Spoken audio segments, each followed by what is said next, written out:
Muy buenas noches, tengan todos ustedes este 18 de noviembre del 2020 en una transmisión más de esta que hacemos todos los, todos los miércoles, pues, para platicar temas que tienen que ver con nuestra cotidianidad. Ya les he dicho que el gran tema del existencialismo, de la visión existencial, es la cotidianidad. Siempre será el gran tema la cotidianidad.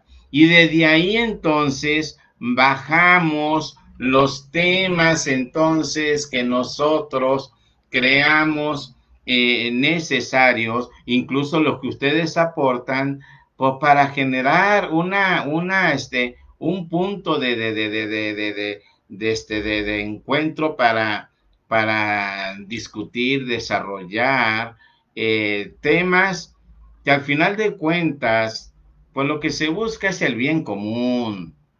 Esto es elemental. Lo que se busca es el bien común. Es decir, que a todos les vaya bien. No que a unos cuantos les vaya bien y a otros les vaya de la fregada. No, no, no, no, no, no, no, no, no, no, no, no, no.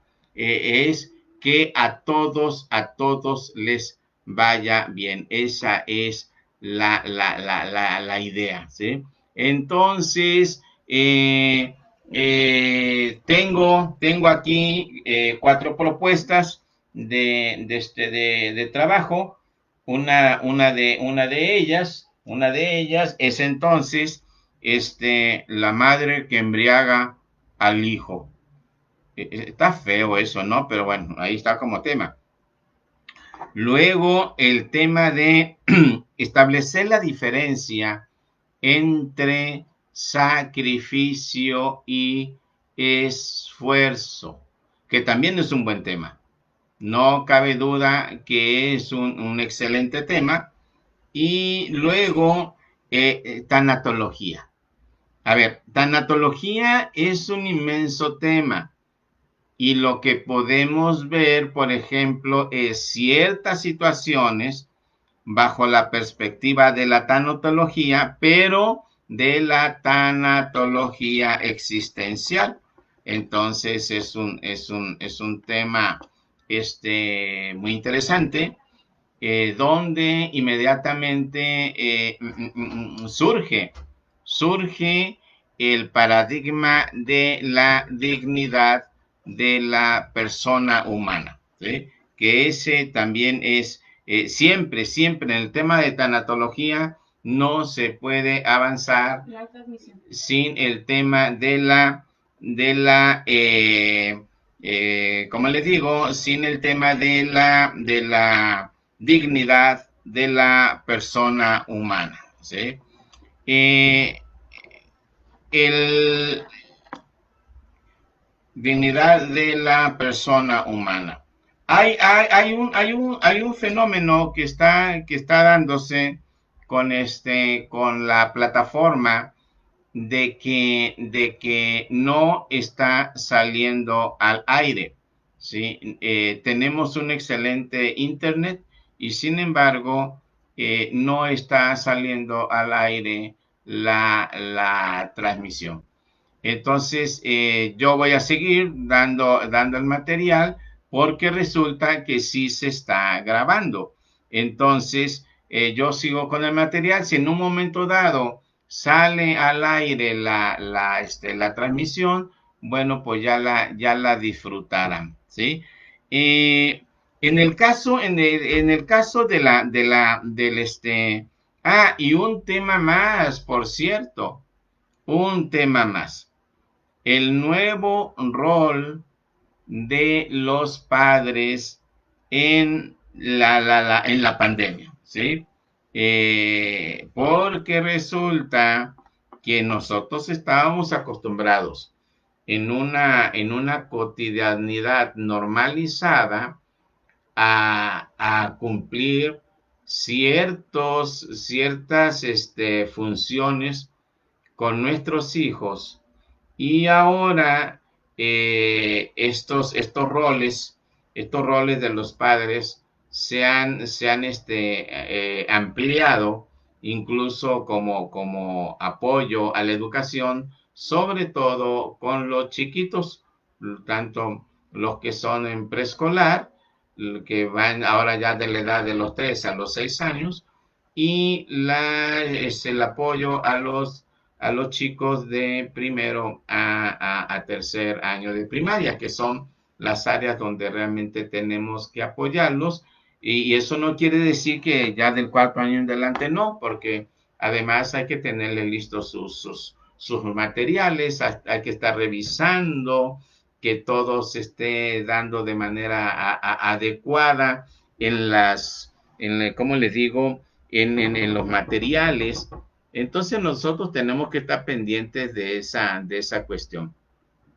Entonces, sí es interesante estos 4 temas porque realmente son temas que mueven, ¿sí? Que mueven. Ah, Me pedían que hiciera la diferenciación de lo que es el sacrificio y esfuerzo y yo pienso que lo voy a hacer avanzada la charla, ¿sí? Porque de otra manera no podría yo tomar el tema así como de inicio. Me gustaría que fuera sobre la marcha. Veamos esto de la tanatología, ¿les parece? Eh, eh, yo les dije que en el tema de la tanatología existencial, el primer paradigma que aparece es precisamente el paradigma de la dignidad de la persona humana. Para ello, sí sería interesante que leyeran la encíclica reciente de Fratelli Tutti, porque resulta que me parece que es un documentazo que nos puede servir en el tema de las relaciones, de la educación, pues, de la pedagogía.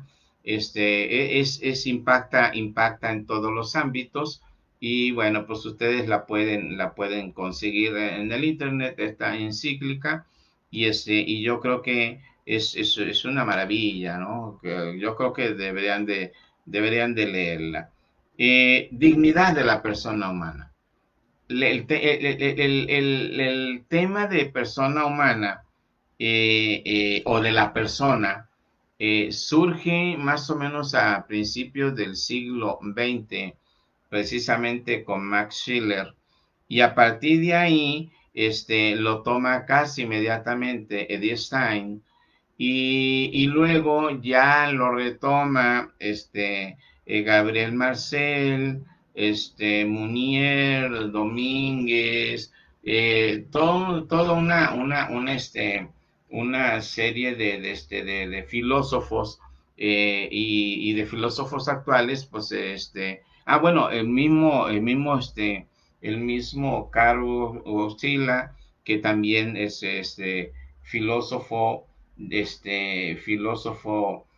personalista, Juan Pablo II, pues, y actualmente el filósofo español Carlos Díaz, junto con otro sinfín de personajes, entre ellos, por ejemplo, el mexicano Miguel Jarquín. Todos ellos son de esta flujo de pensamiento personalista, que no es más que el pensamiento existencial en el camino en el camino de los planteamientos de la Iglesia católica, cristiana católica. Entonces, el tema de la persona, insisto, es un tema que lleva cerca de 110 años. Y nosotros tenemos que estar bien pendientes de ello para desarrollar cualquier tema. Y en este caso, el tema por desarrollar, ¿sí? El tema por desarrollar es efectivamente la tanatología a partir de este paradigma.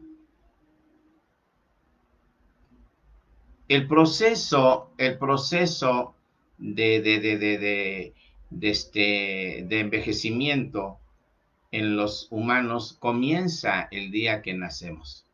Sí, claro, va a haber una curva de crecimiento que va a alcanzar su cumbre en diferentes ámbitos porque es un crecimiento integral, pero siempre como con un camino y meta hacia el final.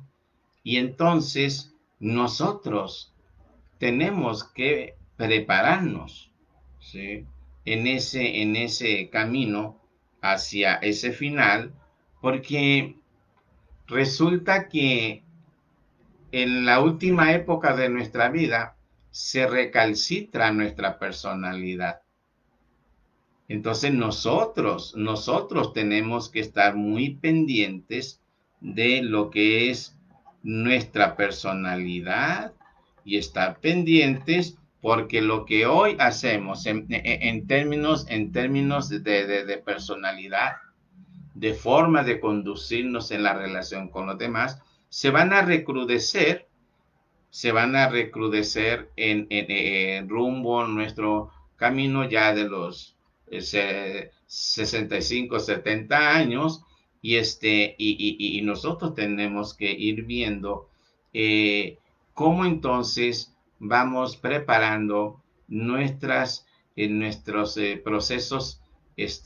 procesos integrales, incluyendo el pensamiento, ¿sí? Ante lo inevitable, que es el final. Para algunos el final llegará antes, ¿sí? Para otros el final llegará como un proceso natural. Y la cosa es que nosotros estemos preparados para ese momento, independientemente de nuestras confesiones religiosas, ¿sí? O de nuestro pensamiento filosófico. Tendremos que estar preparados, ¿sí? Quiere decir que la dignidad de la persona humana va asociado a la responsabilidad. Fíjense qué interesante, ¿sí? Sí. O sea, no vamos a aprender a ser responsables cuando tengamos 70 años. No, vamos a ser responsables, ¿sí? De nuestra vida en este tránsito, ¿sí? Y ir cultivando esta dignidad de la persona humana a través de elementos como la responsabilidad, por ejemplo. Pero no nomás ello, sino la autenticidad y algunos otros elementos más. Pero vean ustedes entonces cómo el gran tema del final pasa por el tema del proceso, ¿sí? Entonces, ¿qué nos importa en la tanatología existencial? No nos importa el fin mismo, sino nos importan los procesos que nos llevan al final. ¿Se dan cuenta qué bonito? Los procesos que nos llevan a ese final. Un final que tendrá que ser digno. Entonces, vean ustedes, entonces cómo a la responsabilidad se le va a sumar inevitablemente para que se dé este proceso, pues el autocuidado, ¿sí? O sea, no puede haber un cultivo de la persona humana sin tener en cuenta el autocuidado. El autocuidado que siempre va asociado a la responsabilidad y que como ya dijimos que en la tanatología existencial lo que importa son los procesos. Eso es lo que importa. Aunado, ya lo decíamos, a la autenticidad, ¿sí? Autenticidad, ¿sí? Tiene que ir asociado Alguien pone el tema de la felicidad, de acuerdo, sí ponemos el tema de la felicidad, solo que hay que establecerla, porque cada cultura tiene su mirada sobre la felicidad y nosotros tenemos que, por lo menos, respondernos a nosotros mismos qué es el tema de la felicidad. Sí, tenemos que respondernos esto. Entonces, la tanatología existencial es una mirada, ¿sí?, que podemos forjar para ver entonces nuestros procesos que nos llevan hacia un final temprano, mediano o tardío, en lo que se trata de hacernos la pregunta, ¿cómo queremos asumir nuestro final? ¿Cómo queremos asumir nuestro final? ¿Sí? Y entonces ya jalo el planteamiento que se hizo sobre el sacrificio y el esfuerzo. ¿Sí? Aquí ya tomamos en cuenta el elemento de que nos habían planteado el sacrificio y el esfuerzo. Y es lo mismo entonces en esta mirada tanatológica que comienza con el paradigma de la dignidad de la persona humana. ¿Será lo mismo el sacrificio que el esfuerzo? ¿Sí? Este es un tema bien interesante. Este es un tema interesante, ¿sí? Les voy a poner un ejemplo muy bonito que está puesto en el libro de las enseñanzas del Maestro Jesús. Sin ver, sin haber puesto las diferencias entre esfuerzo y sacrificio, el Maestro Jesús cuida en sus enseñanzas, y el Maestro Jesús, no estoy citando a nadie más, solamente al Maestro Jesús, ¿sí? Eh, el Maestro Jesús cuida, deja el mensaje, y es muy claro en ese aspecto, que el hombre viva en el placer, pero lo ata inmediatamente al placer con responsabilidad, al placer con responsabilidad. Sí, sí, sí. O sea, no es el placer por el placer, sino el placer con responsabilidad. Cuando él, en la metáfora eh, y donde el evangelista plantea que los, que los, que los, que los, que los niños se acercan al maestro y que los apóstoles le niegan el paso a los niños, el maestro Jesús dice el texto y le dice, dejad que los niños se acerquen a mí. Esto no se tome en lo concreto, por favor. Esta es una abstracción.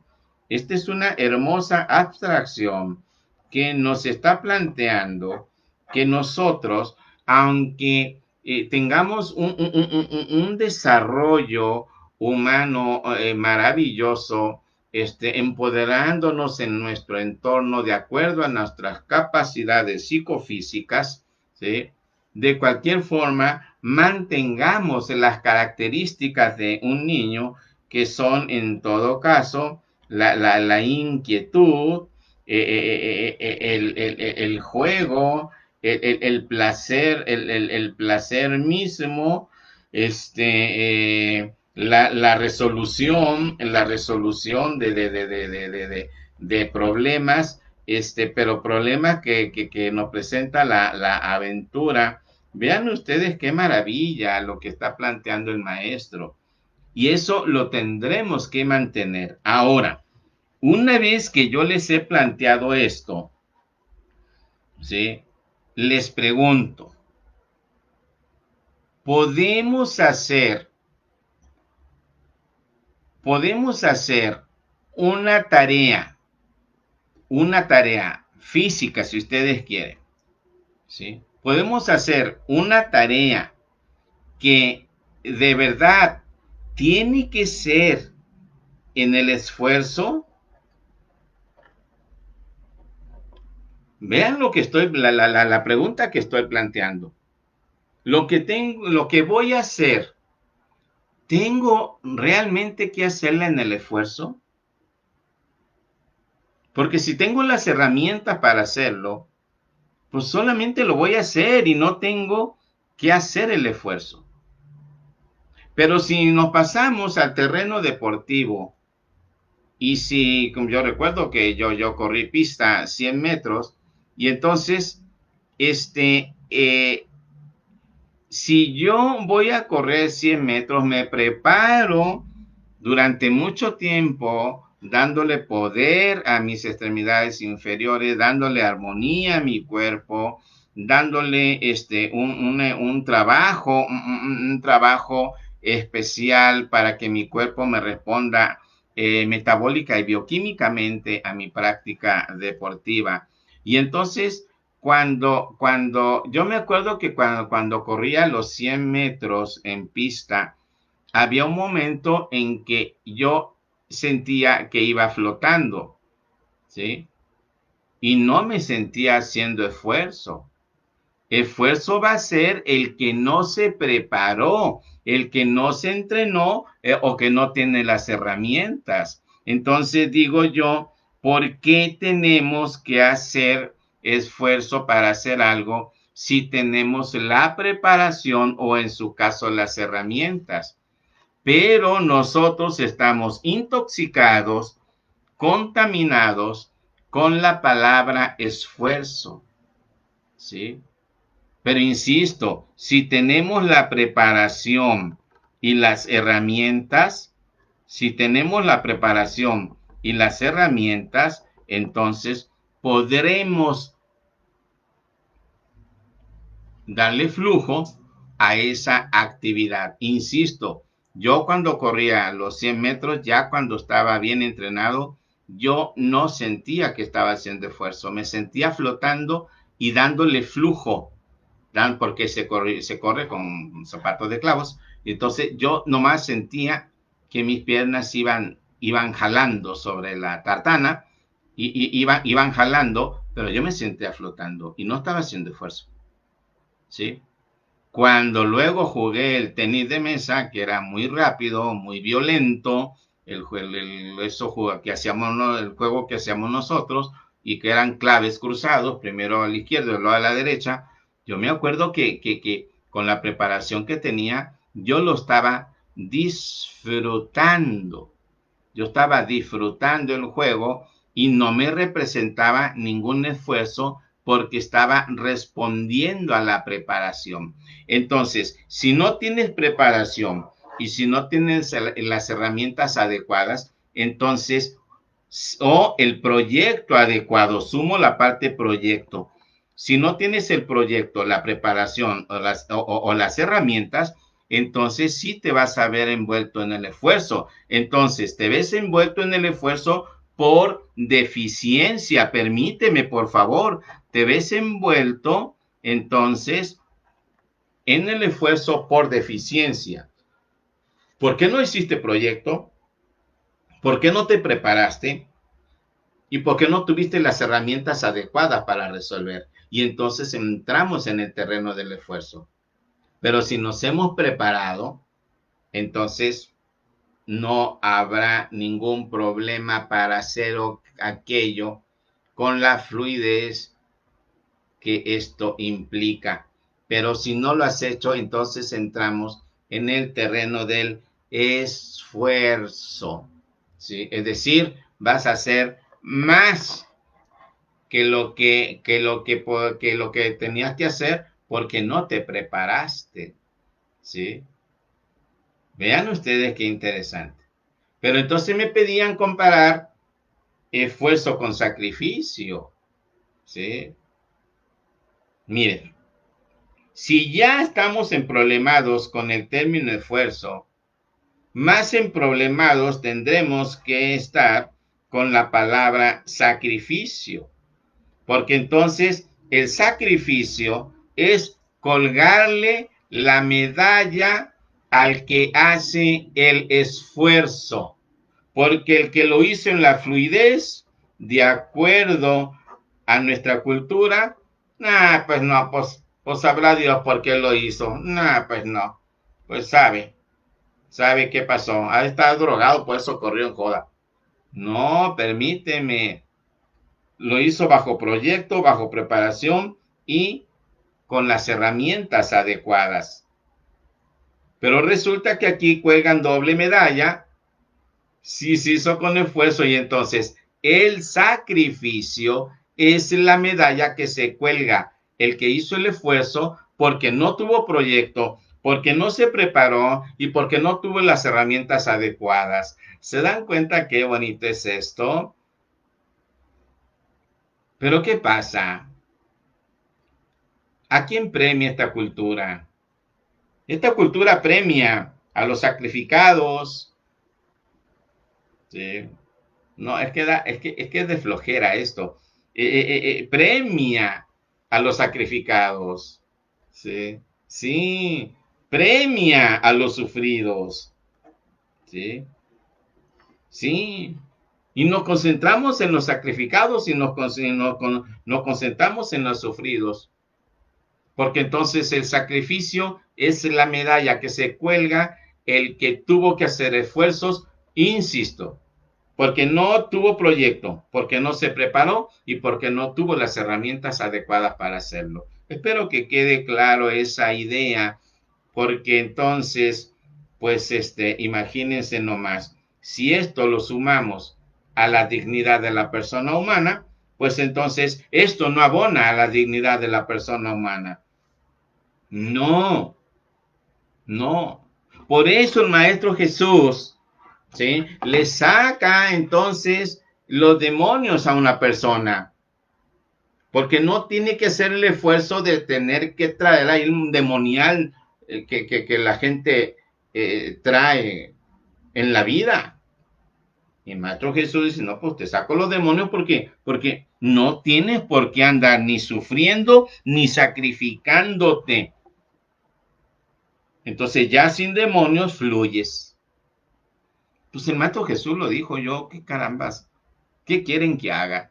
Si el Maestro Jesús lo dijo muy rico, ¿no? Y lo hizo de forma maravillosa, ¿no? Entonces, vean ustedes cómo el tema de la tanatología inmediatamente se empieza a hacer complejo, simple y sencillamente porque nos pusimos a pensar. ¿Se dan cuenta qué hermoso? Vaya, vaya. Pero en este flujo, en este mismo flujo, ¿sí? Eh, aparece el planteamiento, oye, el nuevo rol de los padres en pandemia, ¿cómo? ¿Qué pasa? ¿Qué hacemos? ¿Sí? Yo he escuchado muchos comentarios de algunos de padres, algunos de profes, y bueno, pues la mayoría de los profes son padres, y entonces nos concentramos en esos roles. Entonces el profe dice, hasta que los padres van a participar. No, no, no, no, no, eso es majadero. Eso es majadero porque el niño no hace solo la tarea, ¿sí? El niño hace su tarea y el padre se la pasa en la tarde, dependiendo de la escuela donde esté y de lo majadero que sea la escuela, pues entonces dejan tareas a veces para 2 horas, a veces para 3, a veces para 4, a veces para 5 horas.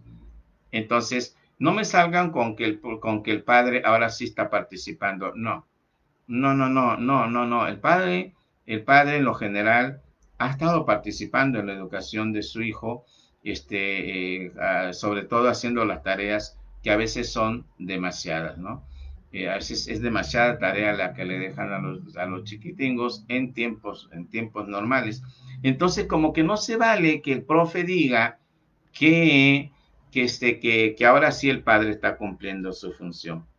Pero luego el padre dice, fíjense qué interesante, entonces el padre dice, ahora sí el maestro está desquitando su sueldo. Oh, pues es el mismo caso, es la misma situación. Permítanme, papás, los profes, los profes reciben terriblemente, reciben el pago por su trabajo de 8 de la mañana a 3 de la tarde, y curiosamente nadie le paga el trabajo que desarrolla. Fíjense qué interesante. Nadie le paga el trabajo que desarrolla en su casa preparando, ¿sí?, su material. El profe no nomás llega así a dar su clase, invierte horas para dar su clase, ¿sí? No, no, no, créame, no es fácil, no es fácil, no es fácil, porque además tiene que escribir, sí, y además tiene que llenar formatos y subirlos porque lo están checando. Y entonces sube sus programas, las adecuaciones, de las adecuaciones que tiene que hacer tanto a los contenidos, ¿sí? Tanto a las posibles adecuaciones espontáneas que podrían surgir, en fin, es una tarea, desgastante, rigurosa, para que al siguiente día el profe y la profa pueda hacer este ejercicio de acercar al niño al conocimiento. Entonces, yo creo que la pandemia simple y sencillamente nos metió como padres y como profes, porque yo tengo, por ejemplo, los dos roles, nos metió en una situación, inusitada, ¿sí? Y donde nos está pidiendo un tremendo esfuerzo. Entonces, ¿cuál es el nuevo rol de los padres y los profes en la pandemia?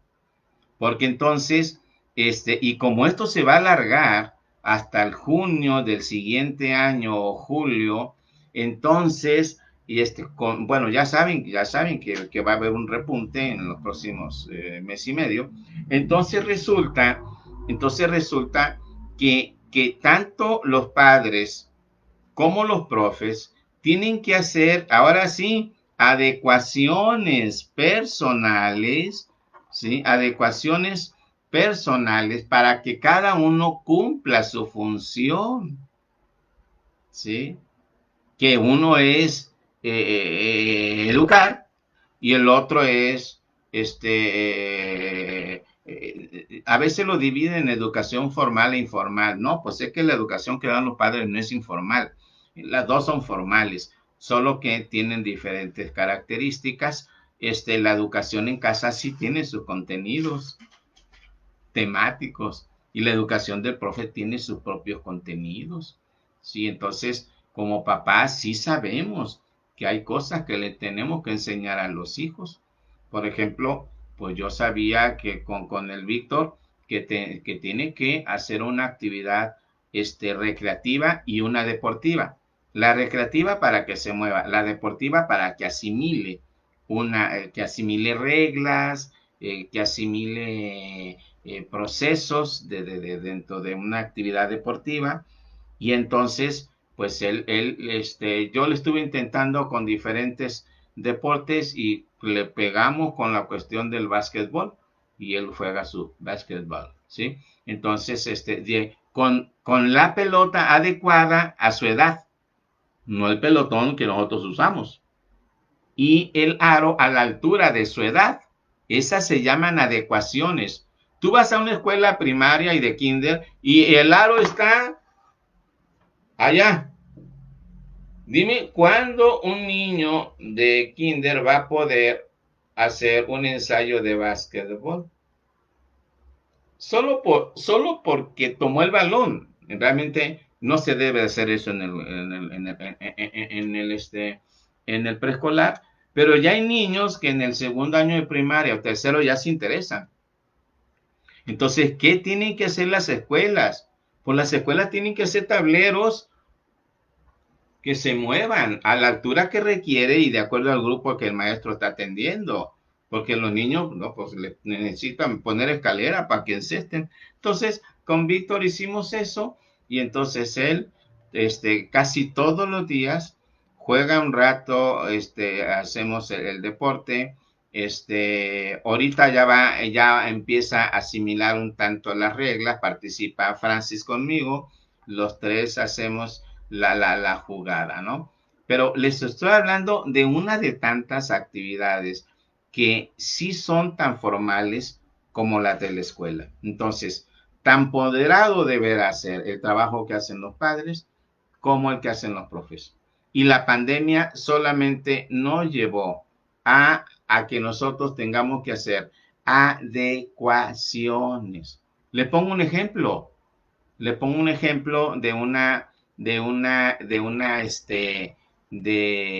profes que siguen intentando dar clases eh, eh, en el sistema virtual como si fuera presencial. Discúlpenme, eso es una verdadera tropelía, pero viene desde sus directivos que no entienden lo que es la educación virtual. ¿Sí? Hay escuelas que el chico entra a las 7 y sale a las 3 en educación virtual. No entendieron absolutamente nada de lo que es la educación virtual. Miren, la educación virtual se generó en principio para las gentes autodidactas, pero la pandemia nos llevó a hacer esto. Entonces, ¿qué es lo que hacemos? Seleccionamos los contenidos de mayor importancia y contraemos los tiempos, porque no es posible que mantengas la atención de un niño, ¿sí? Más de 25 minutos en una pantalla, ¿sí? No es posible hablando de escuela, de cosa escolar, ¿sí? Y en un chico de secundaria no es posible que lo alargue más de 40 minutos. Entonces, hay ciertos contenidos que se tienen que sacrificar, ¿sí? Y la actividad se torna un tanto dinámica, sí se trabaja en el tema del conocimiento, pero tiene que ser dinámico. Entonces, ver a un profe, escuchar a un profe que está leyendo un documento para hablarle al niño, eso es no haber entendido la educación virtual. Te voy a poner como ejemplo mis propias charlas. Podrás encontrar cerca de 200 o más charlas y, y yo no uso ningún libro para dar la charla. A veces para presumirles un dato, definitivamente sí. Aquí le tenía la encíclica, la Fratelli Tutti, ¿sí? Y aquí por aquí ya me traía algún librito que quería leer, ya ahorita ya no es caso, pero a veces le presumo algún texto, pero yo no necesito un texto, ¿sí? Y recientemente participé en una actividad de muchísimas horas y no necesité ningún texto. ¿Por qué? Porque manejo el tema y la estrella de la educación virtual es la libre variación imaginativa. Esa es la estrella de la educación virtual. Y dicen, bueno, ¿y eso qué es? Si yo ya fui a capacitación y nunca me hablaron de la libre variación. Es que el conocimiento, ¿sí? El contenido temático es la meta, ¿sí? Pero el contenido temático no es el proceso. Entonces nosotros vamos a hacer tantas variaciones, ¿sí? Al mundo cotidiano para que el chico se haga del conocimiento. Tenemos que hacer ajustes a los tiempos, tenemos que hacer ajustes a la manera de ir a encontrarnos con el chico y las evaluaciones, discúlpenme, pero las evaluaciones en pandemia tendrán que ser súper adecuadas. Alguien decía, alguien decía que el año lectivo 2021 debería desaparecer de la historia y que no se debería de contar. No, no es necesario, no es necesario, pero cuidado con el tema de hacer exámenes en los niños, ¿sí? Cuidado, porque lo primero que se va a examinar fue tu capacidad de haber trabajado eficientemente de forma virtual, ¿sí? Ahora vamos con los papis. El papi estaba acostumbrado a que él trabajaba en las tareas, ¿sí? Pero no que estuviera cerca del niño mientras estaba en clases. Y ahora, pues entonces el niño, pues tiene, de manera sorpresiva, tiene a mamá o a papá o a la tía o el tío, a la hermana, al hermano, a un lado de él o cerca de él, a 2 o 3 metros para lo que se le ofrezca. Y entonces tenemos un entorno virtual de 20 niños, 25 niños con 25 adultos.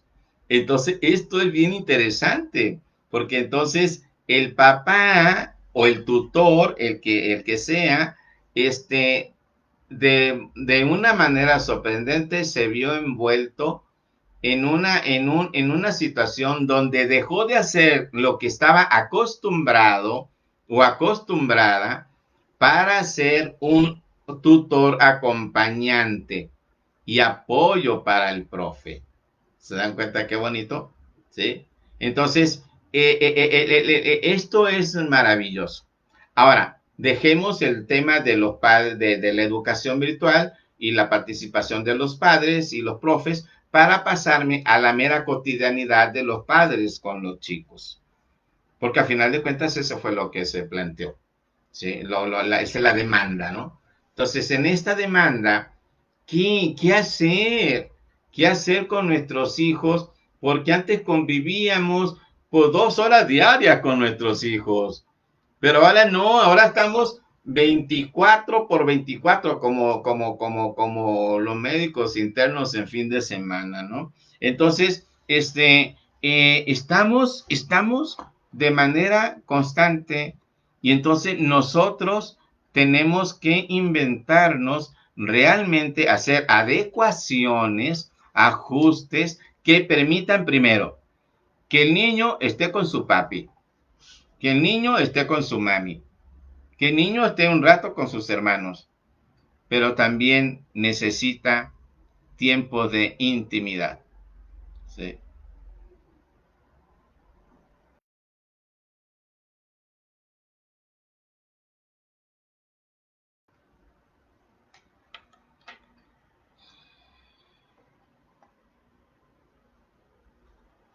Ya.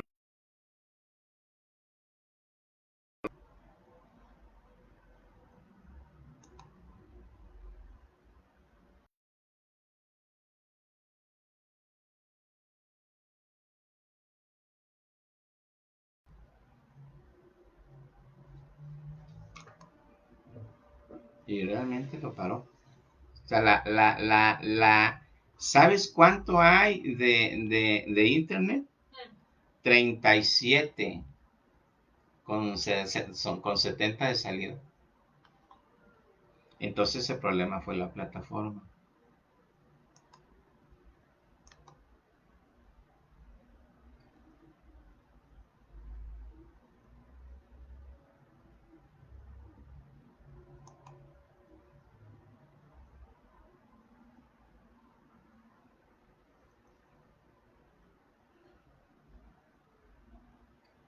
¿En qué me quedé? Eh, la intimidad, los niños deben de tener intimidad, las adecuaciones, estar con mami, con papi,